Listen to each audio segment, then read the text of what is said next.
Really just a blessing, just celebrating this moment with my family.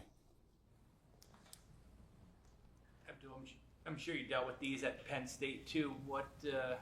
Now that you're in the NFC East, everybody's going to compare you to Micah Parsons. How do you handle that, and do you see similarities in your games? Yeah, for sure. I learned a lot from Micah. Just me being at Penn State, wearing number 11, we keep that brotherhood tight. But at the end of the day, I'm my own player, and I want to make my own name. That's what I've done.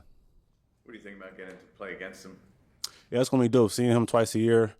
We was talking yesterday just about this moment, us getting to this moment, and just seeing each other, that jersey swap at the end of the game. That's gonna be dope.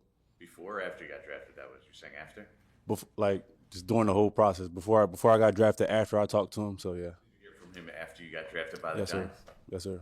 What do you think about that? Yeah, he just proud of me. Just talked about all the work that we put in, all the things that led me to this moment.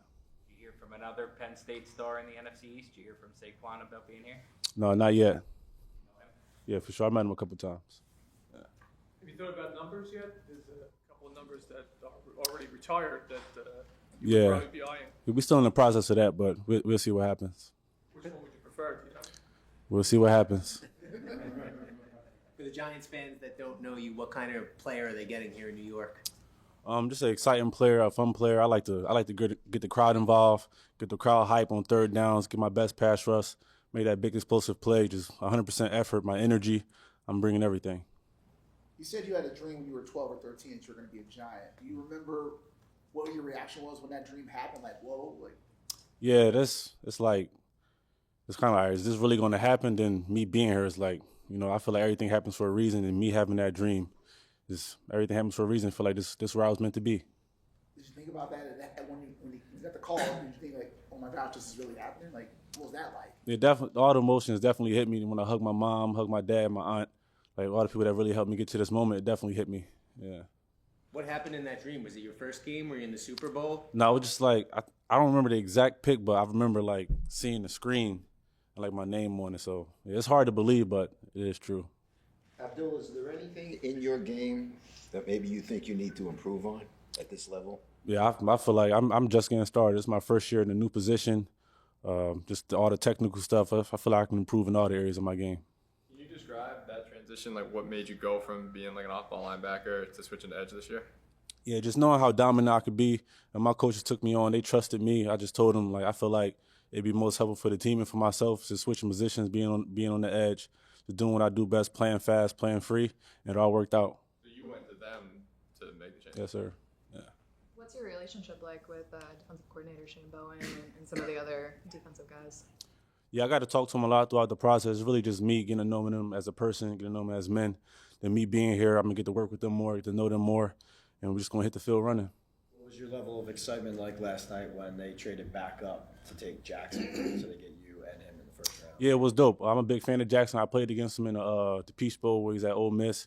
He ended up winning that game, but just seeing him, how accurate he was, just dishing the ball out, I knew he was a good quarterback. It was a great pickup. What's your scouting report on Jackson? Yeah, well, he beat us, so if you beat Penn State in a big game like that, I know you're the real deal, especially at quarterback. But seeing some of your highlight packages, and it seems like that play that you sacked him, forced fumble is included in that. Yeah, so even though you lost the game. Yeah, it didn't end up counting, but I definitely got a good shot on him. But he tough. He got right back up, kept playing throughout the whole game. So I knew right there he was a good player. A flag on the play? Is that what happened? No, they said like when he released it, he was in a throw motion, so they didn't count it as a strip sack. Yeah. You mentioned still in the process with the number. Obviously 56. You made that comment yesterday about that being a possibility.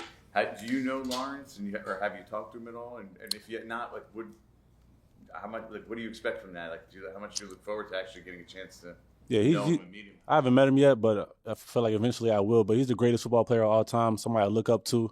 Just want to just follow in his footsteps, knowing how great he was, and I just want to chase greatness and knowing that he was the best. That's why I want to chase. But I didn't say it just like I'm saying I want to be better than Lawrence Taylor. That's more me looking up to him, inspiring to be like him. You're in a little bit of a unique situation because you're joining a team within a division that's going to see the Super Bowl champs twice a year. Do you believe that you can help close the gap between those two? Yeah, absolutely. But it's a process. All that stuff going to take work. I'm just start by getting here, getting to know the people around the building, getting to know my teammates, get to know them as men. Then once we're on the field, just creating havoc as a defense. Jackson has been described as strong in the pocket, like to stay in there to make the play. How rare is that for quarterbacks that you faced? Like when they see somebody like you coming, that they don't just bail. Yeah, you gotta be tough for that. That's definitely like a toughness attribute. Like I said, when we playing, like I landed like a really good shot on him. He got right back up, dusted off like nothing happened, ended up winning that game. So I know he's a really good player. What got you interested in Lawrence Taylor? Because obviously his last game, I believe, was 9 years before you were born, and most guys watch players that are still playing. What got you interested in Lawrence Taylor? Well, obviously just me being at edge, playing edge, and who's the greatest edge rusher of all time? Everybody's going to say LT. The greatest defensive player of all time, everybody's going to say LT. So if you don't know LT as a defensive player, that's kind of crazy. Yeah. Do you bring any kind of attitude? I mean, what's your, that people say, smiles off the field, nasty on the field. Do you think that's important in your game? I just play football at the end of the day. I just trust my teammates, hope my teammates trust me. At the end of the day, just play football. Have you talked with Kayvon or Brian Burns since they drafted? Kayvon sent me a text. I seen Brian Burns earlier in the building, said what's up to him, shook his hand. So, yeah, just interested in getting to know those guys and just building that relationship. What did Burns tell you when you got to meet him in person? Nothing specific, just really just an introduction, just getting to know each other. Yeah. We'll take 3 more. Throughout the process, talking to people about your game, a lot of people brought up the idea of as special of a player you are skill-wise, what you showed, the toughness you showed in the playoffs to go out with the shoulder and then come back in the game, really set a tone for some people who were watching you play, thought that meant a lot. Were you even thinking of it at that point, or was it just about your team and you? Yeah, I knew if my teammates was in the same position I was in, they'd go out there and lay it all on the line for me. And I knew that I want to do everything in my power to make sure I put my team in the best position to win, knowing what was on the line. And if I had to make the choices again, I'd do it again. Just be out there with my brothers. What have they told you about how they see your role? Because Dave was talking last night about your positional flexibility, talking about how you played linebacker. Have they gotten into that yet, of how they could see using you?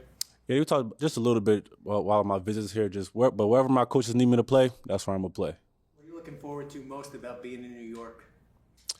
Probably just getting settled down. Like I said, getting to know my teammates, then just get right back to football, get back to work.